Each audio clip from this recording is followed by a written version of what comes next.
I would like to call the wait till he's. Okay. I would like to call the Human Resources Committee to order. It is now 8:40 p.m. on April 17, 2018, and we are at Nashua High North. In front of you, you'll see the agenda for today's meeting. Like to do a roll call. Okay, well, I will say Ms. Timmons is here.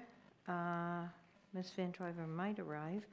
Mr. Mosier, you're here by phone. Can you Yes. hear us? And is anybody in the room with you? Nope, nobody Okay. but me, myself, and I. Thank you. Also here is Ms. O'Gara, Ms. Hohensie, Mr. Kaufman, and myself, and Ms. Timmons and Mrs. Oden will form the quorum. And all three of us, including Mr. Mosier, will be able to vote. Thank you. Madam Chair, excuse me, I just want to correct the time that we started was 5:40 p.m. 5:40. I think you said 8:40 p.m. I don't think it said 8:40. I think it says 6:40. But 5:40 is right. Right. Okay, thank you. That's all I had. I was behind now. I looked up and thank you. Or I mean, Okay, but I thank get you. confused but by that thank- one. Yep, but thank you very much. I go digital. On the agenda, we have administrative interviews. We had the select principal for Mount Pleasant Elementary School. Mr. Borman, can you step forward, please? Can you tell us a little bit about yourself? Absolutely. Hi, good evening. Thank you Okay. for having me here. So I'd start just my personal background is just, so I actually grew up in Merrimack, and my mom was actually the branch manager of the Citizens Bank down on Main Street for about 15 years. And she was pretty active in the Police Athletic League and Nashua Soup Kitchen and the Boys and Girls Club. And so for quite some time, I've had a pretty strong connection to the area. I actually started my education career at Sauhegan High School. So I have a background in special education. I was also a math classroom teacher. And as I moved into administrative roles, I really kind of blended some of my special education background along with just my general leadership. So I spent some time in alternative settings for students with learning disabilities. As an administrator, I went to Washington, D.C. and helped to open a charter school in Columbia Heights. And then when I came back out, I moved out to the Seacoast area. And being in the Seacoast, I had an opportunity to first be a principal of an alternative school for students with emotional and behavioral challenges. A school where students, where school districts will send students that really need an extra level of support that the public school can't support. So from there, I was fortunate to spend 4 years in the town of Northampton at Northampton School, which is a K-8 public school in the town of Northampton. And for 2 years as the assistant principal, and then for 2 years as a principal. More recently, and really throughout my time within the last 3 or 4 years, I won't go into too much of my personal background, but just have experienced a lot of personal loss within my family. And sort of culminating with sort of the end of last school year, taking some time to really reflect and think about what I wanted to do both personally and professionally. And decided at that time that I really wanted to make a move to come back down to this area. One of the aspects of my family is that last fall my mom suffered a stroke, and she had been living out in the Seacoast area, but it's my sister and I who care for her, and so at this point I'm looking to sort of move everybody down back to this area. And additionally, I also in the past few years have had a brother who took his own life. Who lived in Nashua and raised his family in Nashua. Actually, one of my nephews attends Nashua North now as a junior. and really took some time to pause and really think about what I wanted to do and where I wanted to be, and felt that it was time to professionally have more fulfillment and to really do something that I felt was more meaningful on a daily basis, but that also that I had a real personal connection to. And so that's why last year I made the decision to really try and come back to this area. Last spring, early summer, I was fortunate enough to interview for a position at Dr. Crisp. At that time, I didn't move on, but was able to find a landing spot at Gate City Charter School for the Arts, which is where I am the executive director right now, which has really allowed me a great opportunity to reconnect myself with this local community. It's about 50 to 60% of the students that we serve come from Nashua schools. And to really get myself reconnected with not just the parents and the families, but also the other aspects of the community in terms of making community connections. So I guess I'll leave it at that for now. Okay, thank you. Our board members like to ask some questions, if you don't mind. Absolutely. I'd like to first see if Dr. Mosley, Mr. Mosier would like to have, you have anything to say, Mr. Mosier? I've been looking over the paperwork, and I don't have any questions for him at the moment. Okay, thank you. Any? Okay. Okay, thank you. Mr. Kaufman? I'm interested in, while you were speaking, I had all other questions preparing for it, but when you sat down, I came up with a different one. And I'm interested, and I'm going to use the word leverage, okay? I'm curious, how can you leverage your experience in the public schools and these alternative schools? And what can, hybrid or, I'm sure you think about this all the time, how to blend and, Absolutely. and merge and stuff like that. I'm just really curious what your thinking is on that, because we're very traditional right now. There's not, there's innovation, but it's not systemic. Right. And I'm just curious, coming into a building, I believe it's a Title I school, so maybe you could speak to the Title I aspect as well. Yeah. So I think I would say yes, absolutely. I think that being able to leverage and utilize the different experiences that I've had, and I would also just add for information's sake that it's also spanned a kindergarten through 12th grade.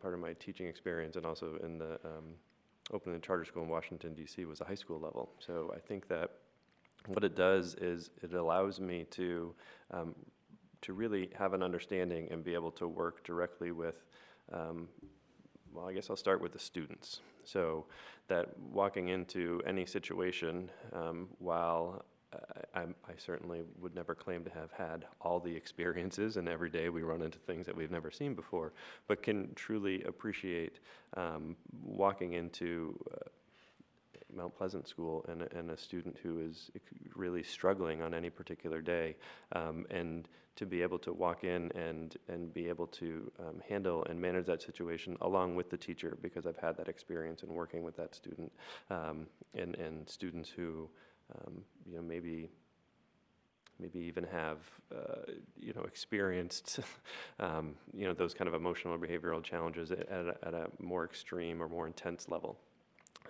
I think what it also does is it allows me, coming into the school, in particular where I am now, when our families and students are coming into a charter school, while we would hope from the charter school side that it would be because they have a passion for art, I can tell you right now that 75% of the kids who come to our school, and not just Nashua residents, but are coming there because of a negative experience within the public school setting.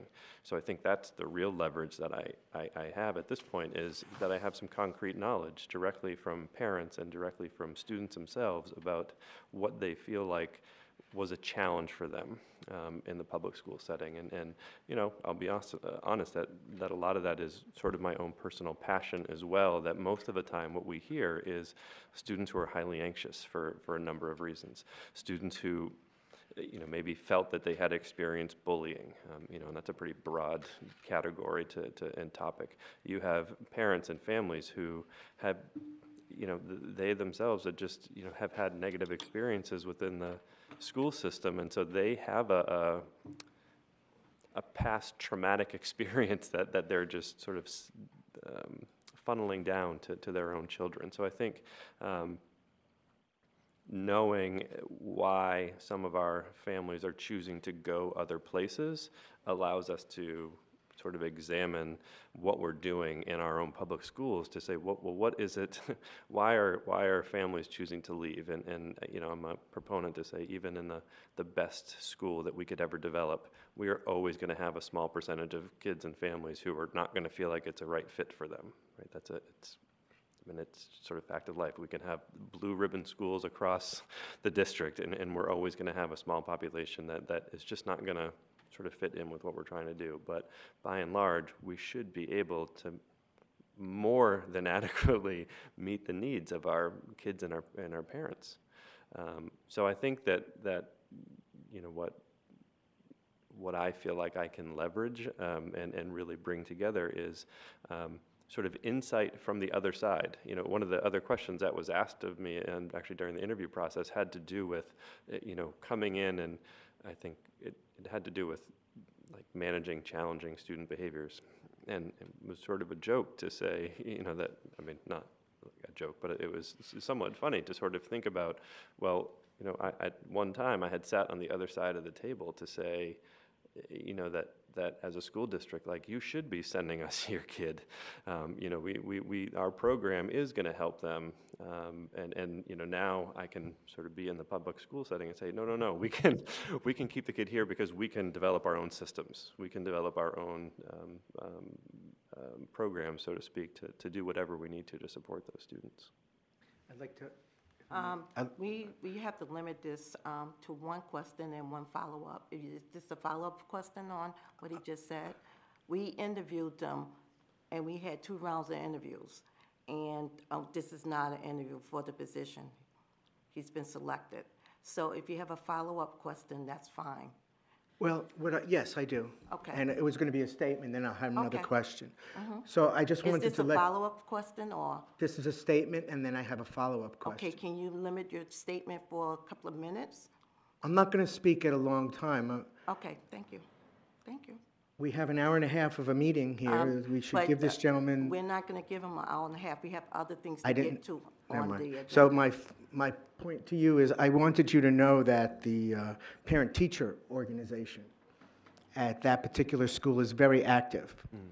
And the good news for you is this previous board actually took care of some of the ventilation problems in that building. I don't know that they're all solved, but you have that in your favor, because it's a big issue, as you know, in the fall and in the end of June and stuff like that. And I'm curious, on your resume, you had okay, I had several questions. It looks like I'll have to skip around them, and I'll just ask this one. On your resume, you spoke about how you worked with teachers and staff to collect and analyze student performance data, utilizing such data to drive instruction, curriculum, and staffing needs. So I'm curious if you could maybe give us an idea of what data did you collect and how did you use it? So I think that just very concretely, I'm a proponent, if you will, of really looking at multiple forms of data, meaning that we certainly can find access to standardized tests, such as the statewide assessments. There are other nationally normed standardized tests, at the elementary level that we might use, so things like AIMSweb or DIBBLES, in terms of just some common names that are out there.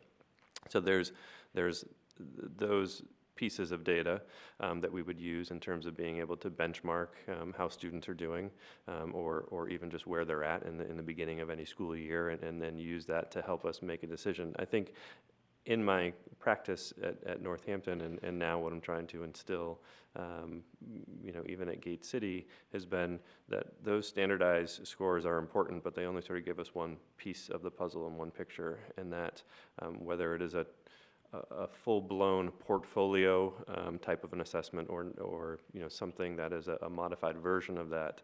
I really feel like it's important for us to look at samples of student work, such as writing samples, or even actual like math assessments or things that they have done in the past, because while we certainly can use numbers to help us make very concrete decisions, I think that it's also important to keep it in the context of how the student is performing with what is being asked of them within the context of the actual class, right? So sort of taking those isolated skills that standardized tests can often measure, and then being able to look at how are they generalizing and utilizing those skills.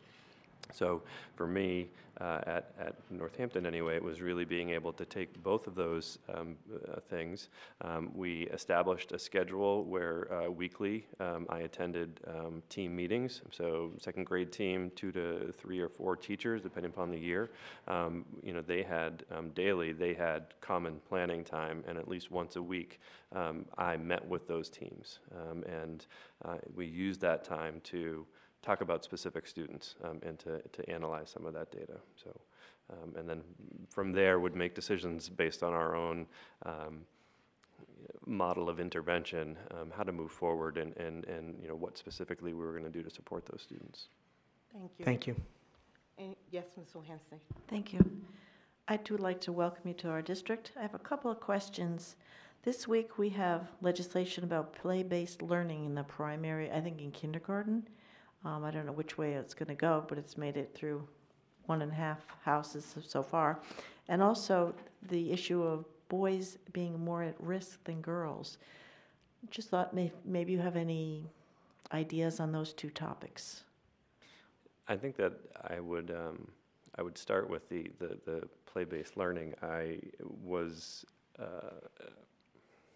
pushed the Gate City Board this year to make a change from a half-day kindergarten program to a full-day kindergarten program.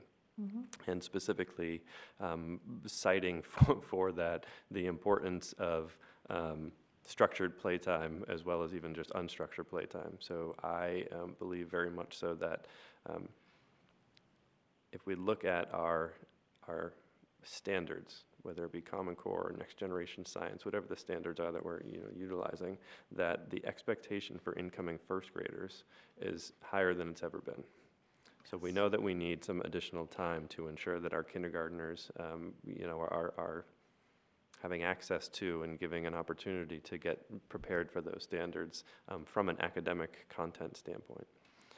I think, again, going back to some of my passion around the social emotional well-being and the sort of general mental health well-being of our students, I think that is also at a crisis level. And I think that a lot of that has to do with the minimum amount of time that we have available to us to help teach kids how to interact with one another, how to have empathy for one another. And I think that for me, that's why it is critical that we find a balance between structured playtime and unstructured playtime, and balance it with the academic piece. So I have to be honest that I'm not familiar with the specific legislation that's out there, so I don't know how it's worded or what they're trying to, what's trying to be accomplished. I would say that in general, I think that there needs to be a balance, and I think that in a full day program, that the reason for going to a full day program was not just to be able to do more reading and writing. It was to be able to truly have our kids be in an environment where we can socially coach them to help them gain those social skills that they're going to need to be able to move on and successfully navigate in a social world after kindergarten. And I apologize, but I forgot the second part of your question. Well, okay, this legislation is only one sentence. It's not prescriptive. It just sort of encourages the play-based, so I think you're good on that if it goes through. The other was my concern about boys being more at risk than girls. It's harder for them to adapt to a structured school environment. Girls seem to take to it better, and I just wondered if you did any research, any study, or have any thoughts on that topic. So not specifically, but I would say that it's interesting at some point in the past few weeks and taking some of my own notes in preparing for other aspects of the interview process, I had written something down that had basically said, teaching boys to be more empathetic and teaching girls to feel more powerful, and sort of saying that both of those things are of the utmost importance, and not saying that it. I'm trying to remember exactly how I wrote it because it was much more eloquent then. But it was basically saying that I feel like both boys and girls right now, and maybe for different reasons, are we're really in a crisis with our young people, you know, and it's what I've tried to instill in my staff even this year is just, you know what, this is not a Gate City charter school problem. Like it's not the kids we are getting, because anywhere you go in any school, elementary school that you go into right now, all teachers are saying the same thing, which is, I can't believe just in these past few years how sort of exponentially the social, emotional, and mental health needs of our kids has like exploded, whether it's sort of behavior, disruptive behavior, or whether it's anxiety, or whether it's general attention. It seems like it's it's swelling and it's growing, and it's come to a point that in my personal opinion, is really quite scary for the future if we can't find a way to sort of tackle it and to really and to meet it head on. I'm sorry to say that I don't have like the silver bullet answer, but I think that yes, I think that boys right now are in a spot where we don't know what to do with them, right? They're not empathetic enough. They're too hyperactive, and at the same time, I think that we need to continue to find ways to support our young girls to branch out beyond their own stereotypes in terms of being powerful and not being afraid to speak their mind and speak their truth, and so I would leave it at that. Thank you, and I'm glad you're thinking about it. When I went to school, it was boys will be boys, so they reined them in later on, but they gave them a little bit more latitude, and they knew they had to run them harder, like little puppies. Girls, they always want to please. They had that, so that was built into them. So it is difficult to manage both populations, and if you're aware of it, then we're at a head start. Thank you. Okay, thank you. I just want to point something out that Ms. Hohensie had said about the boys are more active and girls are more passive. I wasn't raised that way. In African Americans, it's the opposite. It's to protect the males. So yes, it may be true in your culture, but it's not true in my culture. Girls was taught to be strong. You had to be. So it's not straight across the board, just so you'll know that. Thank you. You have any questions? I'm ready to talk now. Oh, okay. Go ahead. I'm sorry, Mr. Mosier.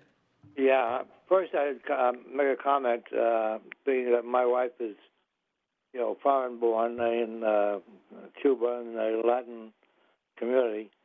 Again, the girls and boys, they were different animals completely, but that's for another time.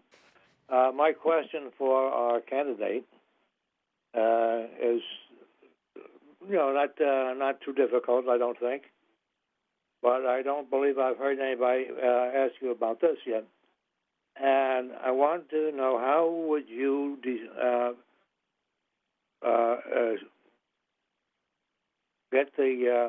how effective that our curriculum and current lesson plans are in developing the outcomes that we want in raising the IQs of our beloved kids?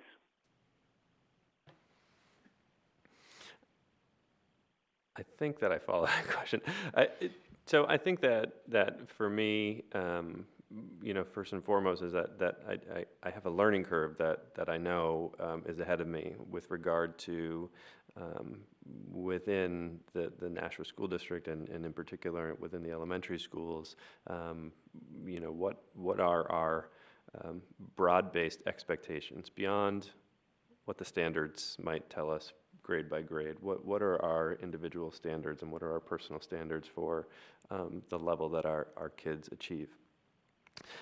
I think that I pride myself on knowing that my job from the time that the doors open until that last bell rings is that for as long as physically possible, and knowing that there are, scheduling conflicts and there are things that come up that might need my attention, that my number one priority is being actively involved in the classrooms, for both teachers and most importantly for the students, to see me as somebody who is an active participant within their learning. So being able to be in the classrooms on a daily basis, and certainly that does not mean be in every single classroom every single day, but it is my job to have a handle on what is happening within each classroom. And that comes from a curriculum standpoint, it comes from a social emotional standpoint, from logistics. It is my job to have an understanding of what's happening. I think it is my background and my style to take on a coaching mentality in terms of working with our teachers, to ensure that the objectives and that their own personal goals are being met. And I think it goes back to, sorry, I'm going to read it, Mr. Kaufman's question about sort of collecting and analyzing the data, and I believe that it is that measure that allows us an opportunity to see how our students are doing, both individually and probably with regard to your question here, more importantly, is also like as a class or as a grade, sort of how can we look at that data more globally to see, how is our school progressing and how are we doing, similar to the way the Department of Ed, graciously puts out our scores so that we can sort of see how we're doing on a more global basis. But I think it's a matter of being actively involved in the trenches, so to speak, and then ensuring that we have systems in place where we're going to be able to look at our data and also just in conversation. I mean, there's a lot to be said about the anecdotal way that we collect data, the conversations we have with kids and their parents. If I walk into a classroom, can a student tell me what it is they're working on, or what the purpose is? Those are important pieces that it might not be measured by a test, but it's the eye test, right? It's what can I hear, and that's certainly part of what I would anticipate the teacher evaluation process helping with. Thank you. You have a follow-up question, Mr. Mosier? Yeah, I just wanted, yes, I wanted to ask about, would you be looking at the effectiveness, not globally, but like you mentioned about being able to walk into a classroom and see that the student knew what was going on, as a way to tell. Because in the past, I have had to write lesson plans and lay out curriculum for different things, and I feel that the effectiveness of a curriculum and how the teacher has lesson plans arranged or how she presents them to the students can mean a lot, especially in mathematics and social studies and even something like spelling, which a lot of people are deficient in, even as they get into their 20s and 30s. They still have to find somebody who can help them out with spelling, or long division used to be a thing. Now everybody has a calculator. That's something else. So the question is the effectiveness of the planning and how it has affected the kids. That is the thing that's on my agenda. Okay, thank you. Thank you. Any other questions, anything like that?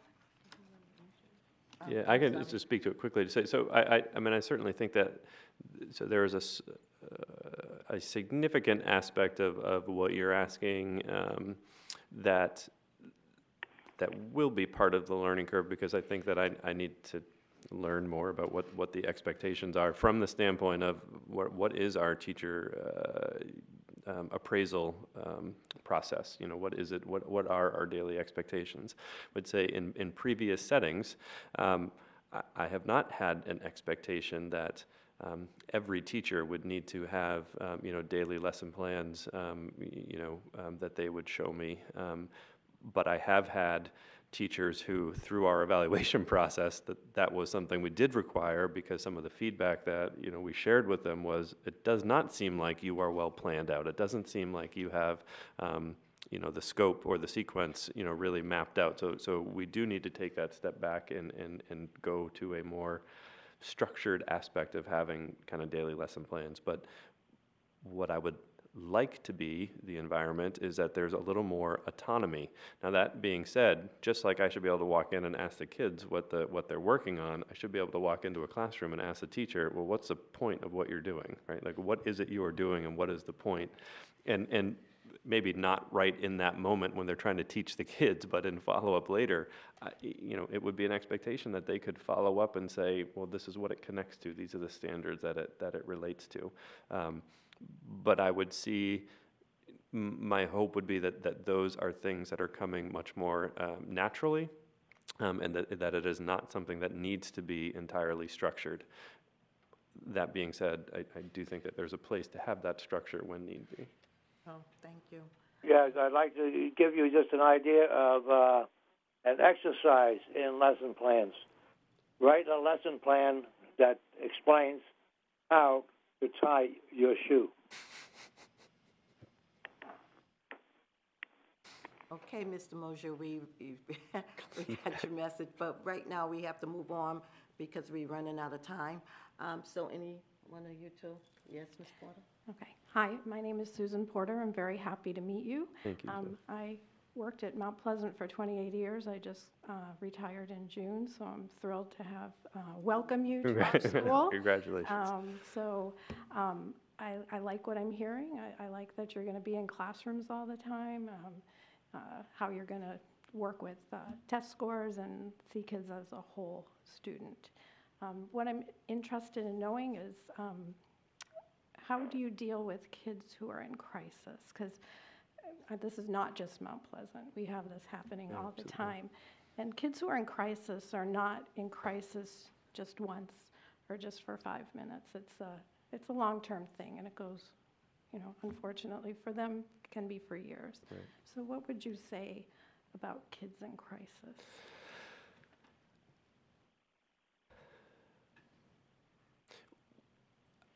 Part of what I think perhaps you might have come in sort of after was just so some of my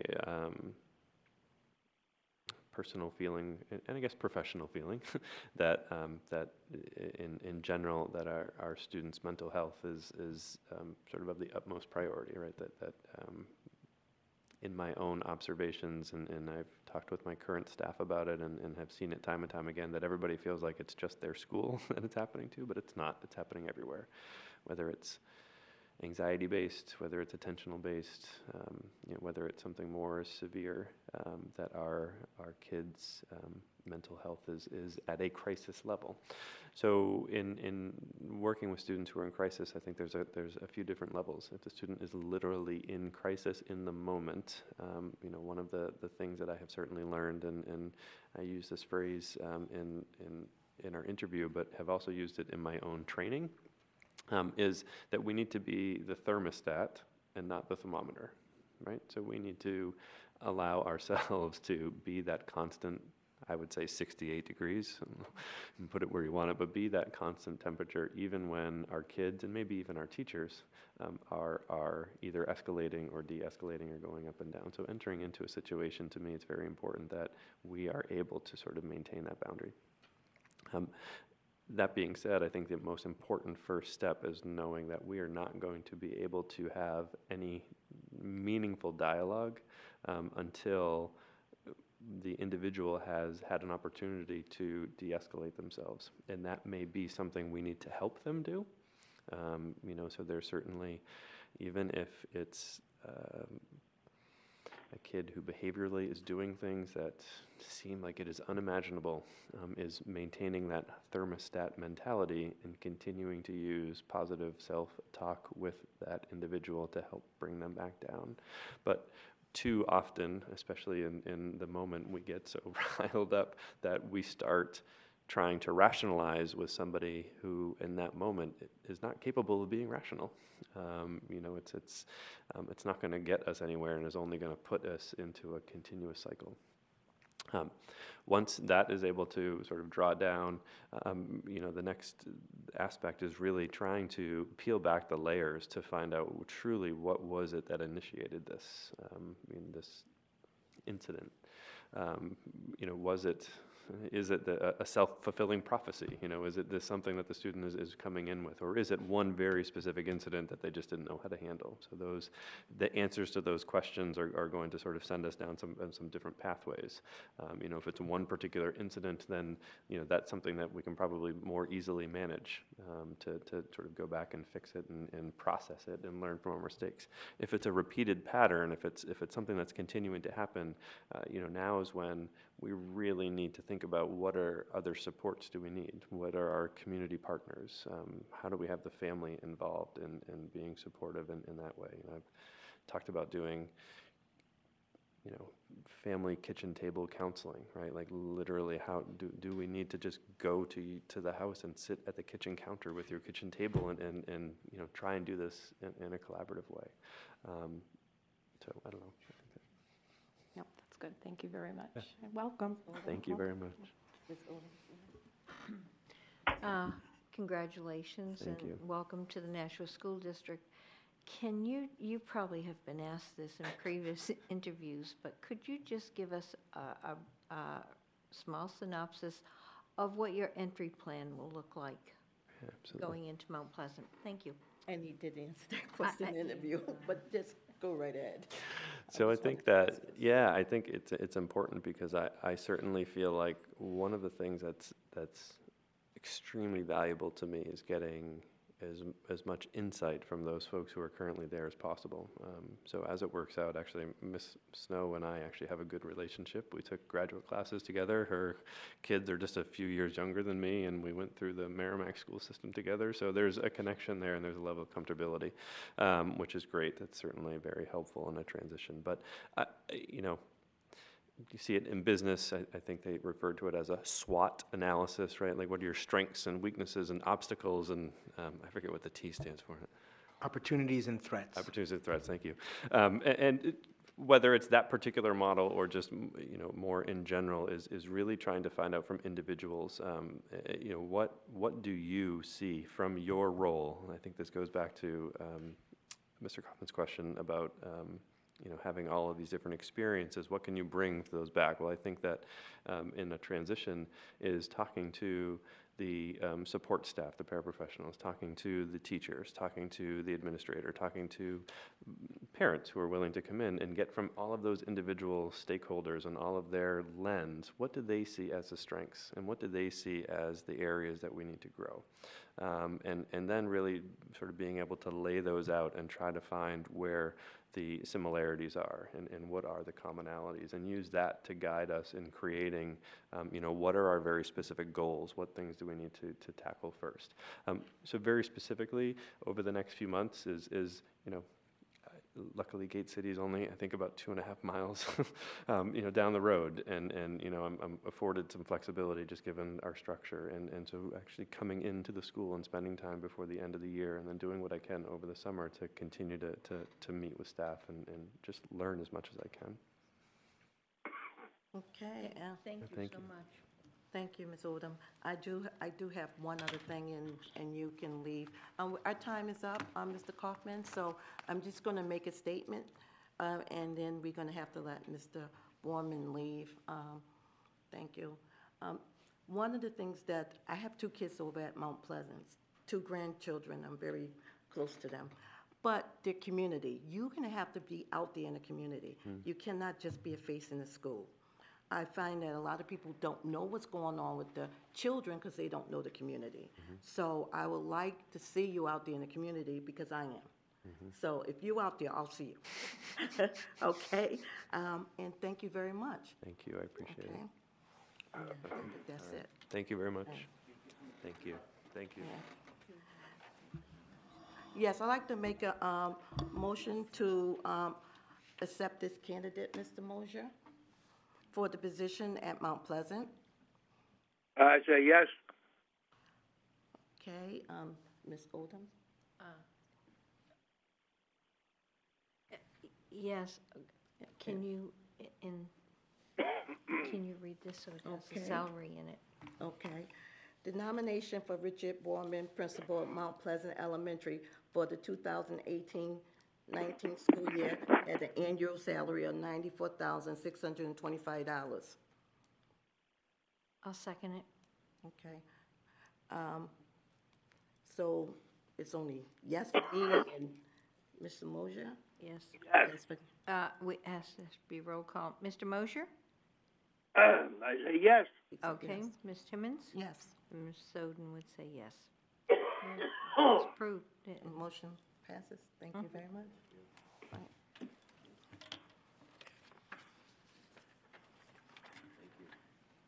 Thank you. Good luck. Next thing on our agenda is personnel recommendation. It's a revised copy. Did you all get that? We had a copy. It's been revised. Mr. Moshe, did you get the revised copy? Probably not. Revised copy of what? The personnel recommendations. Yes, I think I got. Oh, okay. Yes, I have it. Any questions on that? No, not at this time.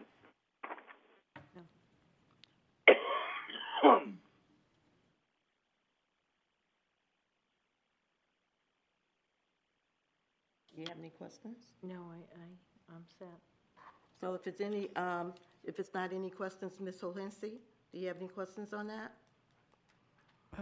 No, as you said before, 13 and 14, they were just resigning as the head teacher, but they were staying on staff with the school. Yes. Okay. Ms. Porter, you have any questions on that? Or if not, could we have a motion to accept the personnel recommendations? So move. Okay, second, so, do we do a roll call? Or we just say all in favor? No, we need to do Roll call, a you do roll the call. Mr. Mosher? Yes. Ms. Timmons? Yes, Mrs. Oden is yes. okay. Personnel recommendation have been accepted. The motion carries. Also in the package, we have, in the back of the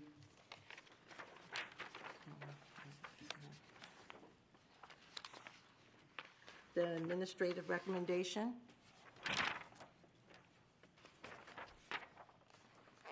Mr. Mosier, you have any questions on that? No.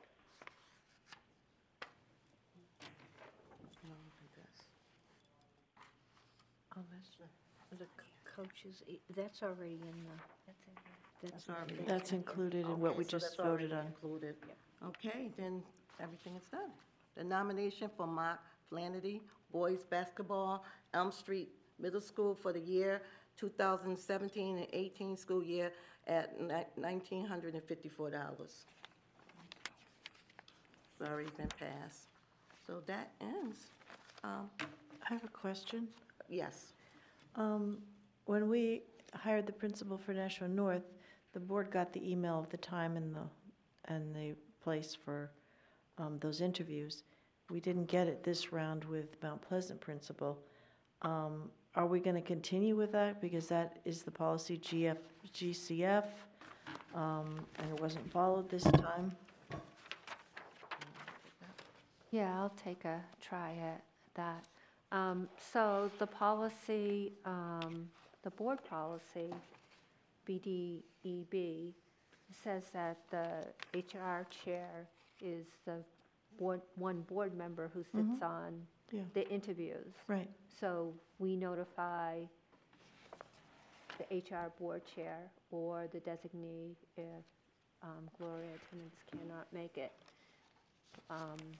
The rest of the board aren't involved in the interviews, so I'm not sure what purpose that would be to let you know Well, about the interviews you- and the times. you did it for the previous one, for this school, for Nashua North.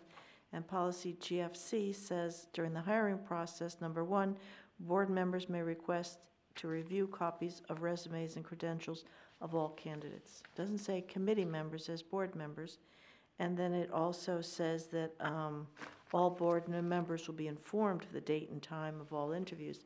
That just gives us a time frame so that we know that this is in process. If we wanted to see the resumes, if we're not notified that the process has started, we can't go retrieve the resumes to review them. It shuts us out of the process till it's all over and the nominee comes to committee, like it happened tonight. So I was just hoping that we would follow the policy next time. Can we get any commitment on that? So my understanding of that line is really that it's tied into a time when we were trying to have more board members be part of the interview process. No, that was the other one where we were trying to get more We, members to observe, and that I'm not Right, talking and- about. and then I'm not that talking went- about that at all. well, I That think was that's separate. where that got tied in. That was a different policy, and that was the HR policy. What I'm talking about is GCF. Is the HR policy. It's G, so it's not under board, it's under personnel. Yep. And Yep. board members may request to review copies of resumes and credentials of all candidates. But unless we're told that the process has started, we don't know to say, okay, could I see some resumes? Right now, we just got shown that this is our nominee. So we were shut out of that process, that we're allowed to participate remotely. Well, we haven't provided resumes for you prior to, we provide it in the packet that we give you. That's when we have been providing you the resume all along, is prior to the HR committee meeting. Then we send you the resume. Right. But- So we don't send it to you before then. So if we had notified you, we have never got a request at that point in time to give you the resumes, because we don't give you all the resumes. Is I didn't request it. Last time with North, you informed the full board that the interview process was starting. I made a request and I went down to central office, signed the non-disclosure agreement, and picked up 6 sets of resumes. This time, I wasn't afforded that because the policy wasn't followed. So I'm just hoping that we have a commitment to follow the policy or send it to committee to change it, because this policy allows us not to go in the room with the interviews. That's totally different. That's the HR policy. This just allows us to look at resumes, which I did on the previous principal, but was not afforded that opportunity with the current one. And I'm very happy. He was a great candidate. But I also think the process is important. Okay, let me clarify this in my mind. So the candidates that the HR committee select, you would like the resumes prior to the board meeting?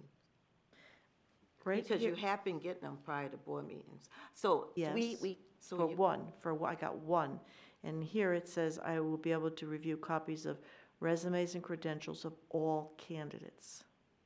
So I didn't So see what the competition was. If there was 21 candidates, you want 21 copies, 21 resumes.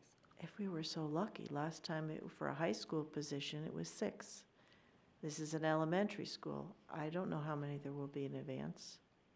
Would it be fair to say that the copies of resumes would be the last candidates that's going to be interviewed prior to the board meeting. No, because No. it says a copy of all, the resumes of Because all we the don't candidates. get all the resumes. What happened is, let me just clarify something to you, is that when we do the interview process, not all the candidates go through.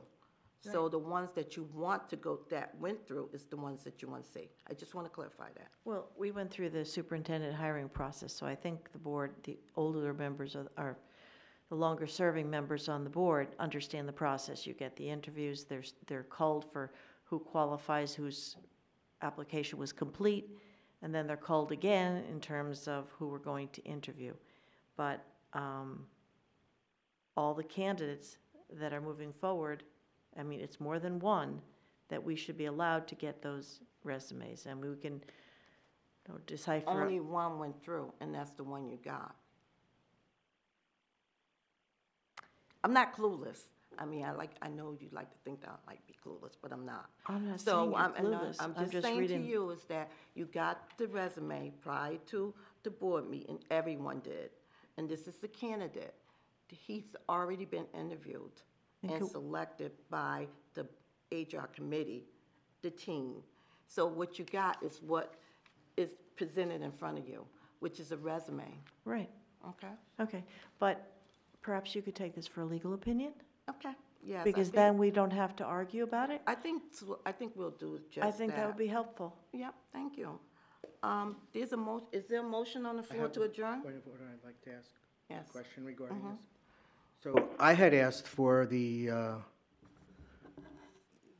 letters of reference. Prior, in, I think, almost every search we've done, the letters of reference have been part of what the board received as the resume plus reference letters. They were not available at this point in time. I asked for them and was told it's going to go on the list to the Board of Ed to approve me receiving it, when that should have been readily available as part of the packet. That's the credentials that are addressed in that particular policy. But And it's not in this policy, though. It says resumes and credential. credentials usually include, Credentials are not a letter of reference. A credential but why would is you a- withhold that? That makes no sense. That's part of the package. Dana, Ms. O'Gara, if you recall, when we were doing the superintendent process, we got everything from Applitrack. You hire the superintendent. That is the one person that reports to you is the superintendent. So So- you get to see everything on a superintendent search, right? Because our entire board was part of the process, and you hire that person. Everybody else in the school district is nominated to you. The superintendent decides on the person and presents it before the board. If I may respond. So, and I understand that. At the same time, you've asked the board, what did we call this? An administrative interview. It's called an interview. It is an interview.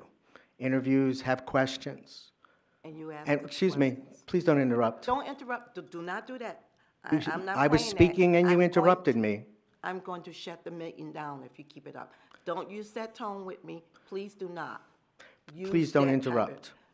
I'm going to tell you right now, we are going to close this. I'm going to adjourn, and I'm going to ask Mr. Mosier to confirm that adjournment, because I'm not going to go there with you. Can I complete my comment? No, you may not. Mr. I Mosier, appeal the rule of the chair. Mr. Mosier, I appeal the rule of the chair. You need to know what that is, and you need to follow some procedure around it. Again, I'm not going to argue with you. Point of I'm order, not here. point of order, when he does that, you need to vote on that. You can overrule him, but he's challenging your ruling. Okay. And you have to take a roll call vote on. We'll take a roll call to end the conversation. Mr. Mosier, Yes. Ms. Oldham, Yes. and I say yes. So I'm saying the motion to adjourn. Mr. Mosier, Yes. You can't make a motion from the chair, Madam Chair. would you make the motion? Yes, you can. Actually, the chair cannot. Mr. But that's Mosher, besides would you the like to make the motion? Let's go. Mr. The Mosier, move to adjourn. All those in favor? aye. I'll second. Can't be a voice vote. phone, it needs to be a roll call. Sorry, those are the rules.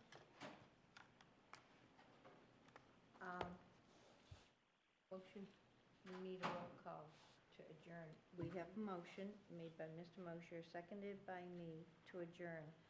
So we need to take the roll. Mr. Mosher? Mr. Yes. Mosher? Yes. Ms. Timmons? Yes. Ms. Soden, yes. We are adjourned at 6:35.